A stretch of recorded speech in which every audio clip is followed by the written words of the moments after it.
Hello বন্ধুরা, আশা করি তোমরা খুব ভালো আছো। আর দেখো আমরা বর বউ রেডি হয়ে গেছি আর তোমাদেরকে আমাদের ঠাকুর ঘর দেখাচ্ছি। আর এখানে দেখো আমার বর রেডি হচ্ছে আর আমি তো রেডি হয়ে গেছি। আমি আজকে ইয়েলো কালারের একটা টপ আর জিন্স আর এই অরেঞ্জ কালারের একটা আমি সোয়েটার ওয়্যার করেছি। আমাকে বেশ কিউটও লাগছে আর আমার বরকেও কিউট লাগছে।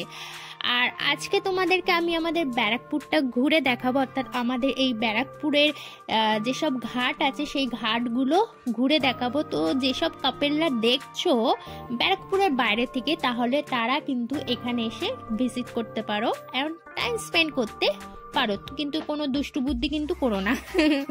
তো এই দেখো আমরা সেজে গুজে বেরিয়ে গেছি। আর প্রতিটা ব্লগের মতন এখানেও দেখতে পাচ্ছ আমি আমার বরের পেছনে লাগতে একদমই ভুলি না। তো বাড়ির থেকে আমরা রোদ্দুরে দুজন বেরিয়ে পড়েছি, হাঁটতে হাঁটতে দুজন যাচ্ছি। আর ওই দেখো আমার বর আগে আগে হেঁটে আছে আর আমি সবকিছু ক্যাপচার করছি আমার ভিডিওতে আর তোমাদের সঙ্গে শেয়ার করে দেখাচ্ছি।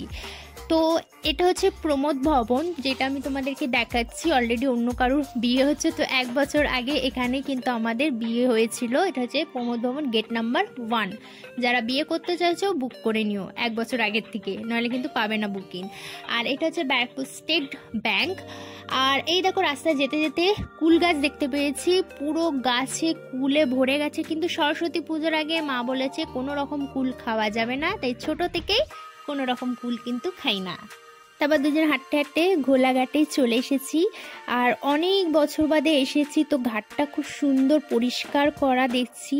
আগে ছোটোবেলা একবার এসেছিলাম, তখন খুব নোংরা থাকতো, কিন্তু এখন দেখছি ভীষণ পরিষ্কার পরিচ্ছন্ন, খুব ভালো লাগলো। তো শীতের দুপুরবেলা এরকম রোদ্দুরে খুব ভালো লাগে। আর দেখো কি সুন্দর লাগছে গঙ্গা ঘাটটা, অনেকটা পাড় দেখছি এখানে ভেঙে গেছে আর অনেকটাই পরিষ্কার এখানটা রয়েছে। আর দেখো কি সুন্দর নৌকোগুলো রয়েছে, অনেক কাপেলরা এখানে ঘুরতে এসেছে। শুধু যে আমাদের জেনারেশন নয়, বয়স্করা এসেছে, সবাই এসেছে, বাচ্চারাও আছে। তারপরে এই দেখো আমি যেতে যেতে দেখছি এখানে সবাই কুল পাচ্ছে বাচ্চারা, তো আমারও খুব মজা লাগছিল, আমারও মনে হচ্ছিলো কুল পারি। তারপরে ভাবলাম যে আমি কুলটা নিয়ে কিছু খেতে পারবো না, কারণ সরস্বতী পুজো না হলে আমি কুল খাই না। তো এরপর আমি আর আমার বর পৌঁছে গেছে। এখানে দেখো অলরেডি অনেক কাপেলরা রয়েছে। তো আমার বর বললো চলো ওই পাড়টায় গিয়ে আমরা একটু বসি। ওর এতটা ভালো লেগেছে, কারণ আমরা যেখানে থাকি, অর্থাৎ আমার শ্বশুরবাড়ি যেখানে, সেখানে এরকম গঙ্গাঘাট নেই, অনেকটা দূরে, আর ছুটিও পায় না, তো ওই গঙ্গাঘাটে যাওয়া হয় না। আর বিয়ের আগেও কিন্তু আমরা খুব একটা বাইরে এরকম ঘুরতে যাইনি, তো ওই জন্য দুজন এইভাবে একা সময় কাটাতে বেশ ভালো লাগছিল। কারণ প্রেম করে আমাদের বিয়ে, কিন্তু আমরা এরকম কিছু করতে সুযোগ পাইনি, কারণ ও কাজের সূত্রে খুব ব্যস্ত থাকতো আর আমি পড়াশোনা। তো খুবই ভালো লাগলো এখানে অনেকক্ষণ আমরা দুজন সময় কাটিয়ে তারপরে আমরা একটু বেরালাম। এবার আমরা যাব মঙ্গল পাণ্ডে ঘাটের দিকে। তো এখান থেকে বেরিয়ে এটা হচ্ছে ধোপি ঘাট।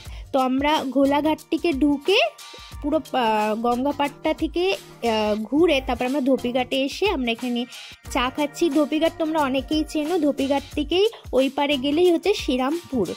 তারপর রাস্তা দিয়ে হাঁটতে হাঁটতে আমরা যাচ্ছি। আর দেখো এটা হচ্ছে ধোপিঘাট। আর হচ্ছে ব্যারাকপুরের এই দিকটা, অর্থাৎ রিভার সাইডটা যারা এসেছো জানো, এখানে প্রচুর স্কুল আছে, এখানকার রাস্তাঘাট ভীষণ সুন্দর। আর আমি ক্যামেরাতে নিজেকে দেখছি আর বরকে বলছি দেখো আজকে আমাকে ভালো লাগছে, কারণ আজকে আমি আমার মায়ের পছন্দের সোয়েটারটা পরে এসেছি আর কালারটা খুবই সুন্দর। তো এই দেখো রাস্তায় যেতে যেতে দেখো কি সুন্দর গাছ, কারণ আমাদের রিভার সাইডের ক্যান্টনমেন্ট যে এরিয়াটা আছে, এরিয়াটা গাছে ভর্তি। তারপরে এখানে সব মিলিটারিদের কোয়ার্টার রয়েছে আর কি সুন্দর সুন্দর গাছ রয়েছে। আর দেখো এদিকটা এত জঙ্গল, মনে হচ্ছে যেন আমরা কোনো পাহাড়ে গেছি। আর এখানে দেখো একটা মেয়ে ট্রেনিং নিচ্ছিল, হয়তো মেবি আর্মির হোক বা পুলিশের কোনো ট্রেনিংয়ে সে রাস্তা দিয়ে সে নিজেকে প্রিপারেশন নিচ্ছিল। তারপর আমার বর দেখো এগিয়ে যাচ্ছে আর আমি পেছন দিয়ে ভিডিও করছিলাম, কারণ আমি এই স্মৃতিগুলোকে ধরে রাখতে চাইছিলাম। আর এটা হচ্ছে ব্যারাকপুর মিশন। তো ব্যারাকপুর মিশনের সম্পর্কে তো সবাই শুনেছো, খুব নামকরা স্কুল, আমার দাদাও এই স্কুলে পড়েছে তাই। আর এখানে দুর্গাপুজো ভীষণ ভালো হয়, দুর্গাপুজোর সময় কখন আসলে তোমাদের দেখাবো।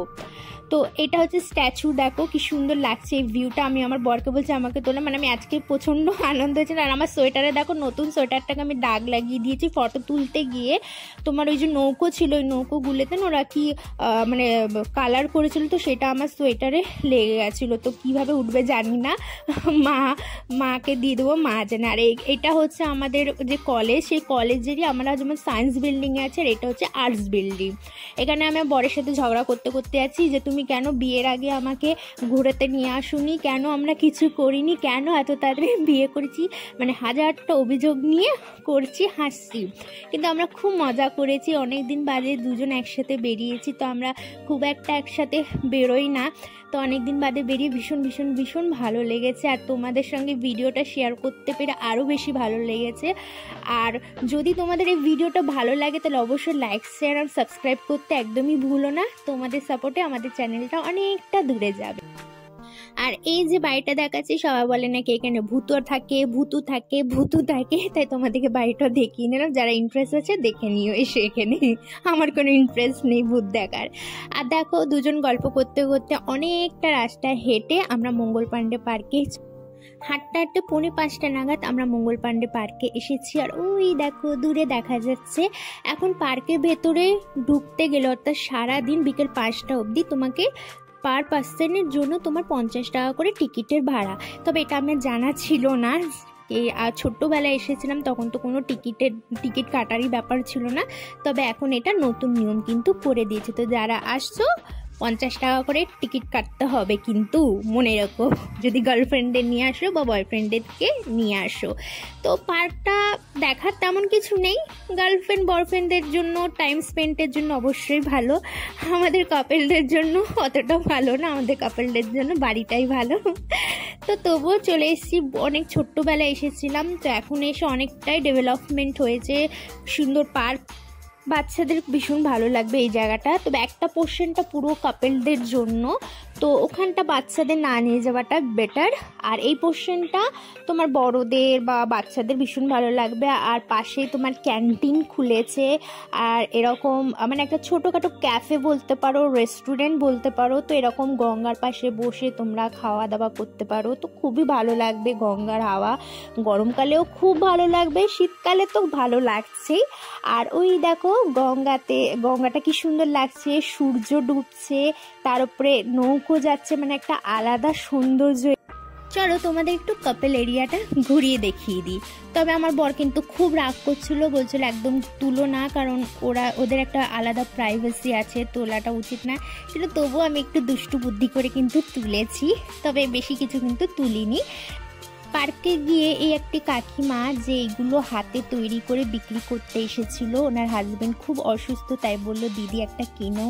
তাই জন্য আমি এখান থেকে একটা সুন্দর ফুলদানি নিয়েছি, যেখানে বুদ্ধর মুখ আঁকা রয়েছে। আর তারপর দেখো এই বাচ্চাটা কি সুন্দর বাবার কোলে ঘুরছে। তারপর আমরা পার্ক থেকে বেরিয়ে এসেছি। আর এই দেখো তোমার মঙ্গল পাণ্ডে পার্কে মন্দির রয়েছে, আর এই হচ্ছে ঘাটটা কি সুন্দর লাগছে। দেখো ওপরে আকাশ দিয়ে রকেট গিয়েছে। তো আমার বর বললো দাঁড়াও একটু গঙ্গা জল তোমার মাথায় আর আমার মাথায় ছিটকায়, কারণ আমি ভীষণ রেগে যাই, তোমার মাথা যাতে ঠান্ডা হয়, মানে এরকমভাবে কিন্তু আমাকে লেগ ফুল করে আমার বর, ঠিক আছে।